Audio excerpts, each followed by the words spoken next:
0.2 kg. Good evening beta. A body of mass 0.2 kg performs linear SHM.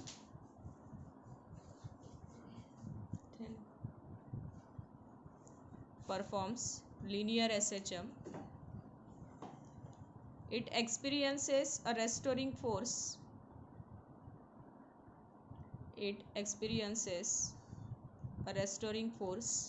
Of 0.2 Newton.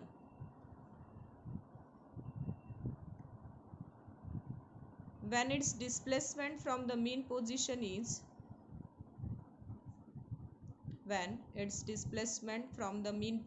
is तुम्ही textbook open करून बसा 4 centimetre. Determine. First है force constant, second है period of SHM,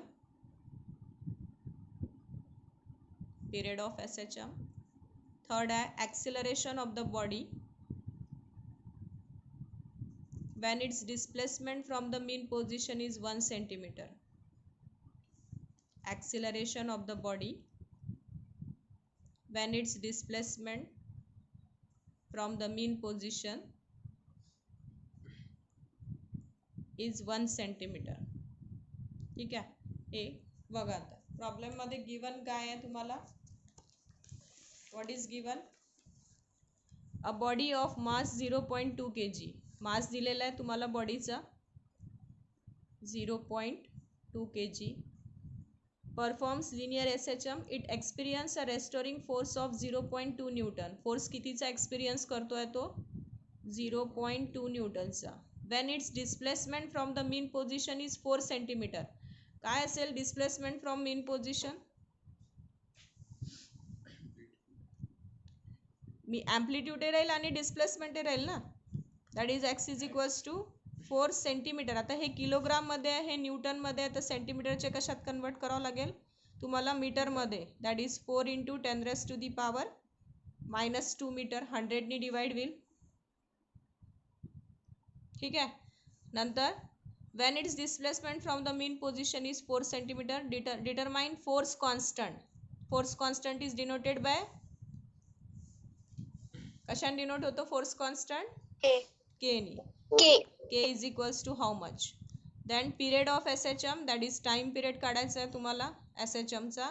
आणि acceleration of the particle from it's mean position. Sorry when its displacement from the mean position is 1 centimetre. Acceleration काढायचं आहे तुम्हाला, small ए काढायचं आहे जेव्हा त्याचं डिस्प्लेसमेंट कितीचं झालं असेल 1 सेंटीमीटरचं झालं असेल तेव्हाचं तुम्हाला ॲक्सिलरेशन फाइंड करायचं आहे. तर 1 सेंटीमीटरचे मीटर करून घेऊ आपण. That is 1 into 10⁻⁻² metre. मग एफ दिलेला आहे, एक्स आहे, एम आहे, तुम्हाला के काढायचं आहे पहिले. तर व्हॉट इज फॉर्म्युला. रेस्टोरिंग फोर्सचा फॉर्म्युला काय आहे. इन मॅग्नेट्यूड फॉर्ममध्ये घ्यायचा आहे. हां. F is equals to K X. तर K is equals to formula काय जाईल. F upon X. हा एक्स अपॉनला जाईल. Force is given that is 0.2. And पहिलेचं डिस्प्लेसमेंट. हे डिस्प्लेसमेंट फक्त या ॲक्सिलरेशनसाठी काढायचं आहे तुम्हाला. या डिस्प्लेसमेंटसाठी किती ॲक्सिलरेशन झालं हे काढायचं आहे. पहिलं डिस्प्लेसमेंट किती दिलं आहे तुम्हाला 4 सेंटीमीटर. त्याला तुम्ही 4 इंटू 10⁻⁻² केलं होतं. इथे हा -2 वरती गेला तर +2 होतं म्हणजे 100 होते. किंवा मग तुम्ही याला असे लिहू शकता 2/4 इंटू हा एक डेसिमल मागे केला तर 10⁻⁻1. हा -2 वरती नेला तर 10⁻+2 होतो. हा 1/2 होते. आणि हा -1 + 2 म्हणजे 10⁻1 होतो. आणि 2ने 10⁻1 मीन्स 10 होते म्हणजे 2 5 = 10. हा झाला तुमचा K. K is equals to 5. Unit काय द्यायला आला. Newton per metre. Force is measured in newton आणि displacement is measured in metre. तर युनिट काय जाईल याचं newton per metre. K is equals to 5 newton per metre. ठीक आहे. नेक्स्ट तुम्हाला काढायचा होता time period of S H M. Time period of S H एमचा फॉर्म्युला काय आहे. टी इज इक्वल्स टू 2π तसा जनरल फॉर्म्युला असतो तुमचा टी इज इक्वल्स टू 2π/ओमेगा असा फॉर्म्युला असतो. आणि याच्यात ओमेगा स्क्वेअरची व्हॅल्यू आपण घेतली होती k/m, आठवते? तर ओमेगाची व्हॅल्यू याच्यावरनं काय होते, √k/m. डिफरन्शियल इक्वेशनमध्ये घेतली होती आपण. ओमेगा स्क्वेअरची व्हॅल्यू काय घेतली होती आपण, k/m. तर मी जर जनरली फॉर्म्युला चूज केला 2π/ओमेगा, नाही आठवला अशा वेळेस तर ओमेगाची व्हॅल्यू टाकून द्या, दॅट इज √k/m. तर हा असा होतो 2π√m/k. दॅट इज 2 इंटू पायची व्हॅल्यू 3.142 घ्यायची नेहमी, इंटू √ऑफ मास दिलेला होता तुम्हाला 0.2चा, आणि आपण फोर्स कॉन्स्टंट काढला आहे, दॅट इज 5. तर हे 2ने याला मल्टिप्लाय करून घेऊ. 2 2 जा 4, 2 4 जा 8, 2 1 जा 2 आणि 2 3 जा 6, दॅट इज 6.248. आणि 5नी याला डिवाइड करून घेऊ, दॅट इज 0.05 सॉरी 4. ठीक आहे ना, एवढं येईल ना. 5नी 0.2ला डिवाइड केलं तर किती येईल? बराबर आहे मॅम. हां 0. तर 2π√k/m घेतलं आपण, 2π√m/k. 2 इंटू पायची व्हॅल्यू 3.142 इंटू √0.2/5. एमची व्हॅल्यू टाकली, केची, याला सॉल्व केलं तर 0.04 आणि याचं स्क्वेअर रूट काढलं तर 0.2, आणि याला 2ने मल्टिप्लाय करून घ्या. 2 4 जा 8, 2 8 जा 16, कॅरी 1, 2 2 जा 4 + 1 5 आणि 2 6 जा 12. Decimal point after 3 and this 4, 1 2 3 4, that is 1.2568 second. ठीक आहे. आता तुम्हाला काय काढायचं आहे, त्याचं ॲक्सिलरेशन. ॲक्सिलरेशनचा जनरल फॉर्म्युला काय आहे, -ω²x. इन मॅग्नेट्यूड घेतला तर +ω²x होईल. तर निगेटिव्ह घेऊ शकतात, नाही तर मग सरळ असं लिहायचं, in magnitude acceleration is equals to -ω²x. Minus ओमेगाची व्हॅल्यू k/m घेता येईल तुम्हाला. ओमेगा स्क्वेअरची व्हॅल्यू काय घेता येईल तुम्हाला, k/m फॉर्म्युल्यावरनं, that is k/m into x. That is minus केची व्हॅल्यू आहे तुमच्याकडे 5, मास आहे तुमच्याकडे 0.2, आणि डिस्प्लेसमेंट तुम्हाला हे घ्यायचं आहे. या डिस्प्लेसमेंटसाठी ॲक्सिलरेशन काढायचं आहे, दॅट इज 10⁻⁻². इथूनही जर एक पॉईंट काढला तर, हा पॉईंट काढला तर वरती 5/2 इंटू 10 अच्छा मॅग्नेट्यूड घेतो आहे, तर मी साईन कशाला देते निगेटिव्ह, -2. इथे वरती 0 चढेल, 50/2 म्हणजे हे होतात 25 इंटू 10⁻⁻². हां, k/m इंटू x.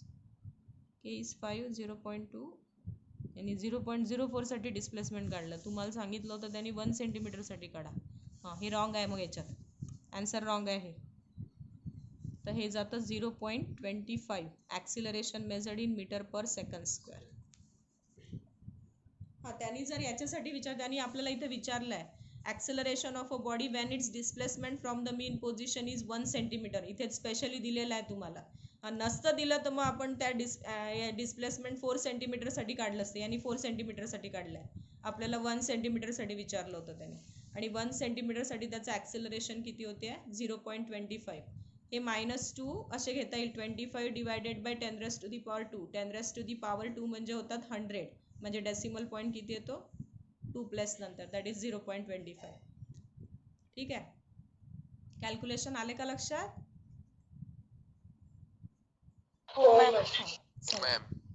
पुढचं लिहा मग प्रॉब्लेम. तुमच्या टेक्स्टबुकचंच घेते आहे मी, सेकंड डे प्रॉब्लेम, सॉल्व प्रॉब्लेमच आहे तुमच्या टेक्स्टबुकचं. Problem number 5.2. A particle performs, मी याचा फोटो सेंड करतेस तुम्हाला, जे सॉल्व केला आहे त्याचा. अ पार्टिकल, किंवा माझ्यासोबत सॉल्व करा, म्हणजे तुमचंही सोल्युशन होते, तुम्हालाही कॅल्क्युलेशन समजत जातात. प्रत्येकाचीच कॅल्क्युलेशन करायची पद्धत वेगवेगळी असते. मी थोडं तुम्हाला जितकं इझी करता येईल तेवढं करायचा प्रयत्न करते. मला टफ मेथडनी करता येते, पण तुम्हाला ते काही लोकांना समजत नाही. अ particle performs linear SHM off period 4 second and amplitude 4 centimetre. मला वाटते प्रॉब्लेम तुम्ही नंबर टाका आणि लिहून घ्या तुमच्या टेक्स्टबुकमधून. मी आता डायरेक्ट सॉल्व करायला घेते. A particle performs linear SHM of period 4 seconds and amplitude 4 centimeter.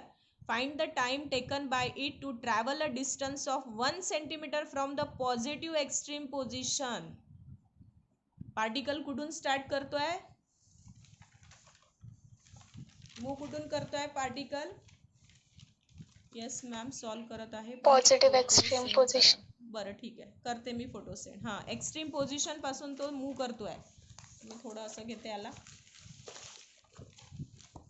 हां, तुम्हाला पिरियड दिलाय त्याचा पूर्ण SHMचा पिरियड आहे. हां, म्हणजे पूर्ण सिंपल इथून अशी पूर्ण सिंपल हार्मोनिक मोशनचा पिरियड जर दिलेला असेल तर तो कॅपिटल टी घ्यायचा. Capital T is equals to 4 second. Amplitude दिलेलं आहे त्याचं, that is capital A is 4 centimetre. हे पण सेंटीमीटरमध्ये आहे आणि टाईम काढायचा तर तो सेकंडमध्ये निघते. ठीक आहे, काही कन्व्हर्शन करायची गरज नाही आहे. जर इथे मीटर असतं तर मग कन्व्हर्शन करावं लागलं असतं. त्यांनी टाईम विचारलाय. हां, आता त्यांनी टाईम, हा पूर्ण ऑसिलेशनचा टाईम पिरियड आहे कॅपिटल टी, म्हणजे त्याला इथून इथे येण्यासाठी लागणारा हा टाईम आहे. त्यांनी केव्हाचा टाईम पिरियड विचारलाय तुम्हाला. Find the time taken by it to travel a distance. ही याची मीन पोझिशन असते, ही याची एक्स्ट्रीम पोझिशन असते. तो एक्स्ट्रीम पोझिशन पासून किती डिस्टन्स ट्रॅव्हल करतोय, 1 सेंटीमीटर ट्रॅव्हल करतोय. एक्स्ट्रीम पोझिशन पासून 1 सेंटीमीटर ट्रॅव्हल करतोय. म्हणजे ऍक्च्युअल डिस्प्लेसमेंट किती झालं, किती झालं हे पा. ॲम्प्लिट्यूड याचं दिलंय. ॲम्प्लिट्यूड म्हणजे maximum displacement from its mean position असतं ना. दॅट इज एक्सची व्हॅल्यू कोणा एवढी असेल, ए एवढी, इथून एवढी मीन टू एक्स्ट्रीम मध्ये. आणि तो डिस्प्लेस कुठून करतोय, एक्स्ट्रीम पासून इथे. हे ॲम्प्लिट्यूड म्हणजेच डिस्प्लेसमेंट झालं. आणि हे कितीचं झालं, 4 सेंटीमीटरचं, इथून एवढं. पण तो तुम्हाला म्हणतोय तो एक्स्ट्रीम पासून 1 सेंटीमीटर जर ट्रॅव्हल करत असेल तर तेव्हा त्याला किती टाइम लागतोय. म्हणजे ऍक्च्युअल त्यांनी मीन पोझिशन पासून किती डिस्प्लेसमेंट केलं, किती, 3 सेंटीमीटर. हां, मग ऍक्च्युअल डिस्प्ले हे लक्षात घ्या. हा पॉईंट ऑफ व्ह्यू लक्षात घ्या, नाही तर सरळ सगळेजण लिहून टाकतात 1 सेंटीमीटर डिस्प्लेसमेंट झालं म्हणून. 1 सेंटीमीटर नाही, आपण कधी मोजताना मीन पासून मोजतो. तर डिस्प्लेसमेंट किती झालं, 4 - 1 that is equals to 3 centimetre displacement. हे 3 सेंटीमीटर डिस्प्लेसमेंट करायसाठी त्याला टाइम पिरियड किती लागला, म्हणजे स्मॉल टी तुम्हाला फाइंड आउट करायचं आहे. ठीक आहे, इथून एवढं तुम्हाला, इथून पूर्ण SHMचा पिरियड दिलेला आहे. आपल्याला फक्त त्यांनी ते 3 सेंटीमीटर ट्रॅव्हल करायसाठी त्याला किती वेळ लागतोय तो काढायचा आहे, तेवढा टाइम काढायचा आहे. तर तो असतो डिनोट करायचा स्मॉल टीने. मधला पिरियड कुठला काढायचा असेल तर स्मॉल टीने, आणि पूर्ण SHMचा पिरियड असेल तर कॅपिटल टी दाखवायचा. याच्याकडे लक्ष द्या. आता तुमचा एक्स्ट्रीम पोझिशनचा फॉर्म्युला काय असतो, when the particle at extreme position. डिस्प्लेसमेंटचा फॉर्म्युला काय असतो, मीन पोझिशनला x is equals to a sine omega T असते. एक्स्ट्रीम पोझिशनला x is equals to a cos omega T असते. आणि एनी पोझिशनला x is equals to a sine omega T plus alpha असते. आठवते, हे 3 एक्सप्रेशन आहे. हे मीनचं आहे, हे एक्स्ट्रीमचं आहे. तर एक्स्ट्रीम पोझिशनला किती झालं, x is equals to a cos omega T. Particle extreme position पासून स्टार्ट करतोय तर x is equals to formula काय जाईल, a cos omega T. a cos ओमेगाची व्हॅल्यू तुम्ही 2π/T यूज करू शकता इंटू स्मॉल टी. आता कॅल्क्युलेशनकडे थोडं लक्ष द्या. डिस्प्लेसमेंट किती दिला आहे, एक्स किती दिलेला आहे तुम्हाला 3 सेंटीमीटरचा. ॲम्प्लिट्यूड किती दिलेला आहे त्याचं 4 सेंटीमीटरचं. कॉस 2π/T दिलेला आहे तुम्हाला 4 सेकंदचा. आणि small T you have to find. ही एक पूर्ण टर्म असते, एवढं लक्षात घ्या. तर या 2 ने याला डिवाइड होते तर हा 2 होतो. 2 4 जा सर, 2 2 जा 4. आणि हा अपॉनला जातो याच्या 3/4 is equals to cos π/2 into T असं होते. तर हा कॉस याच्या इन्व्हर्सला चालला जाईल, कारण आपण याची व्हॅल्यू काढू शकत नाही जोपर्यंत आपल्याला स्मॉल टी माहीत असता. तर तो पुट करून मग आपला हा कम्प्लीट एक थिटा झाला असता, पण इथे टी माहीतच नाही. थिटा पूर्ण एवढा होतो, ओमेगा टी म्हणजे थिटा होतो तुमचा. ठीक आहे, तर टी माहिती नाही तर आपण कॉस इन्व्हर्सला घेऊन जाऊ. हा will cos inverse of 3/4. Ma'am ते डायग्राम डबल सांगा ना. बरं एक मिनिट. इज इक्वल्स टू सांगते मी. कॉस इन्व्हर्स 3/4 एक कॅल्क्युलेशन बघून घे, मग मी तुला सांगते परत ते डायग्राम. π/2 into T. आता 3/4 याचं डिव्हिजन करा, कारण आपल्याकडे याचा हे नाही आहे, 3/4चं काहीच नाही आपल्याकडे. 1/2 नंतर √3/2 असं वगैरे येते. 3/4चं आपल्याकडे नाही आहे, तर याला असं लिहा, कॉस इनवर्स ऑफ याची व्हॅल्यू काढून घ्या, 0.75 येते, is equals to π/2 into T. चला बघा, आपला लॉग टेबल काढा सगळ्यांनी. कॉस इनवर्स मध्ये 0.7500, याच्या पुढे काही नाही म्हणजे 00 आहे. बघा कोणत्या डिग्री कोणत्या मिनिट्सची व्हॅल्यू आहे. आंध्रे लॉग टेबल आंध्रे, तुम्ही पण बघा. कॉस मध्ये 7500 कुठे दिसते बघा, 0.7500 कुठे बघते बघा.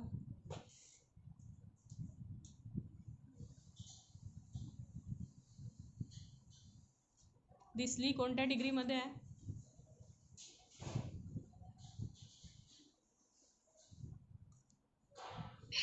7501 mm. बरं चालेल ना मग. 7501 41 41 degree हां 24 minutes. 24 minutes. Okay, is equals to, त्याची डिग्री असेल ना मग 24 मिनिट्सची खाली. किती डिग्री आहे? 0.4. 0.4. मग आपण असं करून याला पुन्हा डिग्रीमध्येच घेऊन घेऊ ना, कारण हे पण मग आपण डिग्रीमध्ये घेता येईल आपल्याला. π/2 टी, याला मी असं लिहिते 44.4 degree is equals to π/2 into T. आता बघा, आपला पाय असतो रेडियनमध्ये आणि हे डिग्रीमध्ये आहे, तर पहिले या डिग्रीचं रेडियन करावं लागेल तुम्हाला. कसं कराल?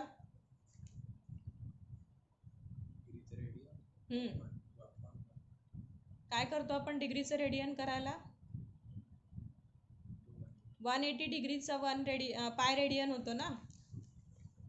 180 डिग्रीचा किती रेडियन होतो? पाय रेडियन होतो ना. तर 1 डिग्रीचा किती रेडियन झाला? π/180 होईल ना. 180 पाय.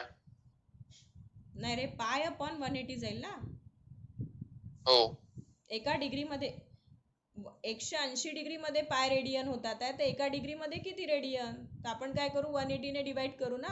मग एका डिग्रीचा π/180 होतो, तो 44.4 डिग्री का कितना, जैसे हम बोलते एक चॉकलेट 2 रुपए का, तो 10 चॉकलेट कितने के, तो हम 10 मल्टीप्लाइड बाय 2 करते. वैसे ही एक डिग्री π/180 रेडियन की हो रही, तो 44.4 डिग्री कितनी रेडियन की हुई, तो आप क्या करोगे, 44.4 मल्टीप्लाइड बाय π/180. तो ये काय में कन्वर्ट हो जाएगा आपका, रेडियन में कन्वर्ट हो गया. रेडियन इस इस सिंबल से डिनोट होता है, सी लिखा जाता है ऊपर, इज इक्वल्स टू π/2 टी. ये पाई इस पाई के साथ कैंसिल हो जाएगा और 2 यहाँ पे आ जाएगा यानी क्रॉस प्रोडक्ट करके ये ऐसे हो जाएगा. मॅम पण π/180 1 इन ना. नाही, हे रेडियन मध्ये आहे ना बेटा, हे डिग्री मध्ये आहे. अच्छा, हा असं आहे ना. नाही तर मग आपल्याला पायची व्हॅल्यू 3.142 चूज करावं लागेल, मग सॉल्व्ह करावं लागेल. नाही तर मग याला डिग्री मध्ये लिहावं लागेल 180 डिग्री, मग ते डिव्हिजन मल्टिप्लिकेशन करावं लागेल. तर ते शेवटी तसंच होतं ते. तर 44.4 upon 180 into 2 is equals to T. हा 2 मल्टिप्लाय चालला जातो इथे, 2 ने याला डिवाइड केलं तर हे 90 येते. That is T is equals to 44.4 divided by 90. तर हे 9 ने डिवाइड करून टाकू आपण पहिले याला. 9 10 जा आणि 9 ने याला डिवाइड केलं तर किती येते, 9 चोक 36, 36 म्हणजे रिमेनिंग किती राहतात ते 8, म्हणजे 84 होतात. पॉईंट येते. देन 9 9 जा 81. ओके, मग किती राहतात 3. मग इथे 0, 3 रिकरिंग होत जातो. डिवायडेड बाय 10 आहे, म्हणजे हे होतात 0.4933. T is equals to second.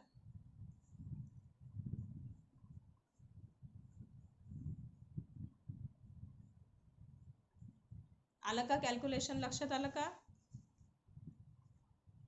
हो मॅम. हां, आता ते बघ रे हिमांशू, फिगर समजून पाहिजे होती ना. हा मीन हो पोझिशन, मॅम. ही मीन पोझिशन आहे, ही एक्स्ट्रीम पोझिशन आहे, ही परत एक्स्ट्रीम पोझिशन आहे. याला हा पूर्ण टाइम पिरियड दिलेला आहे याचा, mean to extreme, extreme to extreme असा हा टाइम पिरियड त्याला दिलेला होता तुम्हाला. दॅट इज 4 सेकंदचा टोटल टाइम पिरियड एक ऑसिलेशनचा. जाणे वापस येणे, परत जाणे वापस येणे असा टाइम पिरियड एका ऑसिलेशनचा दिलेला आहे तुम्हाला. दॅट इज टू अँड फ्रो मोशनचा 4 सेकंदचा. आता त्यांनी ॲम्प्लिट्यूड दिलं होतं. ॲम्प्लिट्यूड म्हणजे काय असते? Maximum displacement from its mean position. हे मीन पोझिशन पासून तो जितका डिस्प्लेस होते त्याला काय म्हणतो आपण? ॲम्प्लिट्यूड. ॲम्प्लिट्यूड. म्हणजे तुम्ही असं म्हणू शकता हे इथून इथपर्यंत जे डिस्प्लेसमेंट होते हे कोणा एवढं राहते? ॲम्प्लिट्यूड एवढं. आणि ॲम्प्लिट्यूड दिलेला होता आपल्याला 4 सेंटीमीटरचा, म्हणजे इथून एवढा तो 4 सेंटीमीटर जात होता. आता तो ॲक्च्युली इथे नाही, मीन पोझिशनला नाही आहे पार्टिकल. पार्टिकल कुठे आहे? एक्स्ट्रीम पोझिशन पासून तो किती डिस्टन्स ट्रॅव्हल करतोय? 1 सेंटीमीटर डिस्टन्स ट्रॅव्हल करतोय. मग ॲक्च्युअल डिस्प्लेसमेंट किती झालं त्या ऑब्जेक्टचं? आपण 4 - 1 4 - 1 म्हणजे 3 सेंटीमीटरचं. तर तो म्हणतो की त्याच्यासाठी त्याला किती टाइम पिरियड लागला तेवढं डिस्प्लेसमेंट करायसाठी. म्हणजेच तुम्हाला काय काढायचं? समजलं मॅम. Small T. ओके, ठीक आहे. हां, अच्छा, इथे 1चं 4 झालं का? म्हणूनच थोडंसं आन्सरमध्ये झालं. तुम्ही सांगत नाही मला पहिले.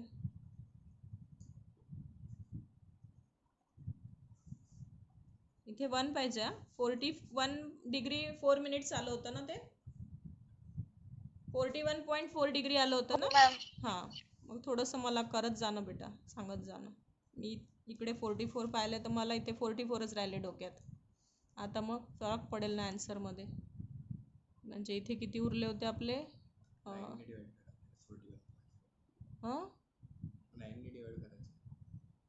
नाही, इथे रिमेनिंग किती राहिले होते आपले?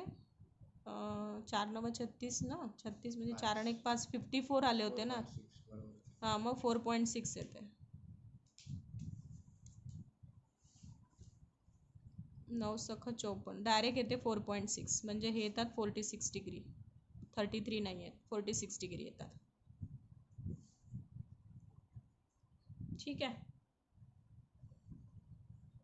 हा पॉईंट 10 आहे म्हणून डेसिमल पॉईंट 1 प्लस पुढे गेला. That is 0.46 second. चला पुढे जायचं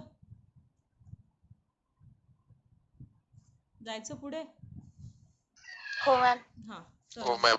5.3 बघा तुमच्या टेक्स्टबुकचं. मी हे नाही करत हां, सांगत नाही बसत. आता मी डायरेक्ट वाचते आहे प्रॉब्लेम. आता टेक्स्टबुक सगळ्यांजवळ आहे, लिहिता येतं तुम्हाला. तुम्ही नंबर टाका, नंतर ते प्रॉब्लेम लिहून घ्याल.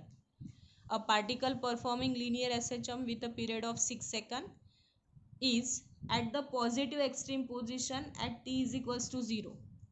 म्हणजे जेव्हा टाइम 0 होता तेव्हा तो ॲक्च्युली एक्स्ट्रीम पोझिशनला होता. ठीक आहे.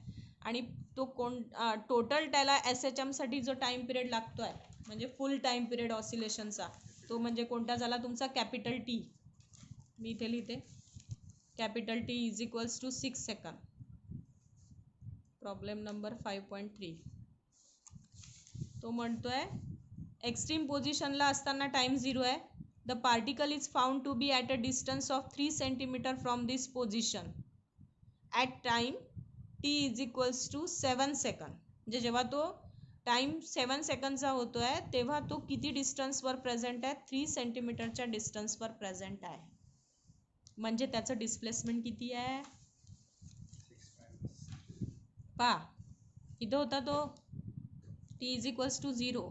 ही याची मीन पोझिशन आहे.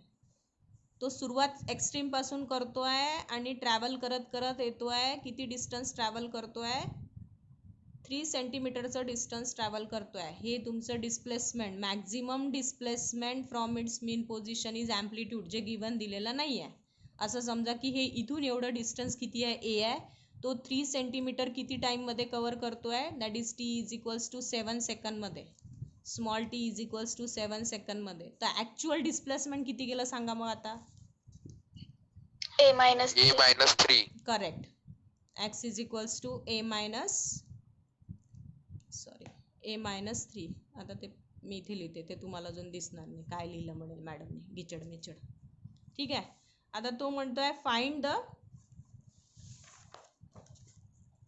amplitude of SHM. तुम्हाला amplitude काढायचा आहे. That is capital A is equals to how much. चला पार्टिकल एक्स्ट्रीम पोझिशनलाच आहे सुरुवातीलाच, म्हणजे परत एक्सप्रेशन काय येईल, x is equals to a cos omega T. Particle कोणत्या पोझिशनला आहे, एक्स्ट्रीम पोझिशनला आहे. मग परत डिस्प्लेसमेंटचं एक्सप्रेशन काय आहे, x is equals to a cos omega T. x किती आहे तुमचा, that is a minus 3 is equals to a. 7 घ्यावं लागेल ना. ओमेगा म्हणजे 2 pi upon capital T into small T. आता ह्या सगळ्या व्हॅल्यू आहेत आपल्याकडे. a cos 2 पाय, कॅपिटल टी 6चा आहे आणि स्मॉल टी 7चा आहे. म्हणजे हे 2ने याला डिवाइड केलं तर 3 होतात, म्हणजे 7 पाय अपॉन 3 असं होते.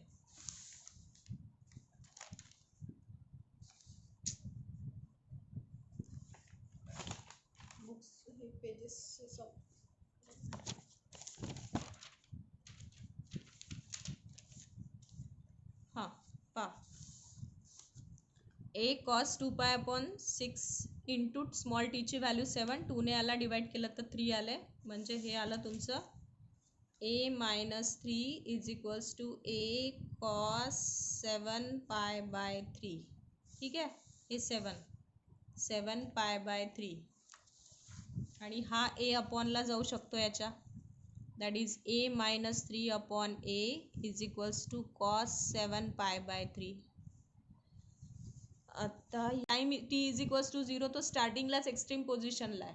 तो किती डिस्टन्स ट्रॅव्हल करतोय, एक्स्ट्रीम पोझिशनपासून 3 सेंटीमीटर डिस्टन्स ट्रॅव्हल करतोय आणि त्याला हे डिस्टन्स ट्रॅव्हल करायसाठी टाइम किती लागतोय, 7 सेकंदचा. तर ॲक्च्युअल डिस्प्लेसमेंट किती झालं, तर ॲम्प्लिट्यूड मायनस हे 3 सेंटीमीटर मीन पोझिशनपासून, तर a मायनस 3. टाईम लागला 7 सेकंदचा. तुम्हाला ॲम्प्लिट्यूड काढायचं होतं आणि पार्टिकल सुरुवातीला एक्स्ट्रीम पोझिशनला होता आणि एक्स्ट्रीम पोझिशनचं फॉर्म्युला आहे x is equals to a cos omega T. एक्सची व्हॅल्यू टाकली आपण a मायनस 3, हा a, हा cos, ओमेगाची व्हॅल्यू टाकली आपण 2 pi upon capital T into small T. 2 pi upon capital टीची व्हॅल्यू घेतली आपण 6 जी दिलेली आहे आपल्याला, आणि त्याला डिवाइड केलं तर हे 3 झाले, हे 7 पाय बाय 3. तर मग इथे आलो आपण a minus 3 is equals to a cos 7 pi by 3. आता मला याला या फॉर्ममध्ये रिप्रेझेंट करायचं, या किंवा या दोनपैकी कोणत्या एका फॉर्ममध्ये रिप्रेझेंट करायचं, तर एक तर या फॉर्ममध्ये किंवा या फॉर्ममध्ये. तर मी बघितलं पहिले की कोणता फॉर्म निघते. तर मी या 7 पायला लिहिलं 183, याचं डिव्हिजन केलं, सॉल्व केला, तर हा 420चा येतो, म्हणजे हे येते आहे cos 420. मी या 420ला पाय बाय 2च्या फॉर्ममध्ये रिप्रेझेंट केलं. पाय बाय 2 म्हणजे 90 होते. जर मी याला 4 मल्टिप्लाइड बाय 90 करते, 90 म्हणजे किती, पाय बाय 2, तर हे 9 चौक 36 होतात, म्हणजे 360 होतात. मला 420 पाहिजे. 360 मध्ये जर मी 60 मिळवले तर हे 420 होतात. म्हणजे माझा झाला हा cos 4 पाय बाय 2 प्लस 60. आणि 4 हा कोणता इंटिजर येतोय, इव्हन इंटिजर येतोय. इव्हन इंटिजर असेल तर कॉसचा कॉसच मिळतो, म्हणून cos 4 पाय बाय 2 प्लस 60ची value, cos 4 pi by 2 plus 60ची व्हॅल्यू किती झाली, cos 60, आणि cos 60ची व्हॅल्यू येते 1/2. मग आपण याला सॉल्व केलं आणि सॉल्व करून ॲम्प्लिट्यूड कितीचं मिळालं, 6 सेंटीमीटरचं. तो फॉर्म्युला दाखवा ना मॅम. मी तसा फोटो टाकते, पहा तुम्हाला समजतंय का. हे मी असं लिहिलं आहे, cos n pi by 2 plus minus theta is equals to plus minus sine theta if n is odd integer, असं लिहा इथे, if n is odd integer. यश तेवढे ते फॉर्म्युल्याचे फोटो टाकून देशील बेटा, पूर्णच टाकून देशील ते. ओके. आणि cos n pi by 2 plus minus theta is equals to plus minus cos theta. इथे लिहायचं if n is odd integer, if n is odd integer. ठीक आहे, मी याचे तर पाठवतेच आहे तुम्हाला फोटो. हे कसं आलं म्हणजे मी पूर्ण हा असंच टाकेल, म्हणजे तुमच्या लक्षात येईल ते कसं फाइंड आउट झालं. तर माय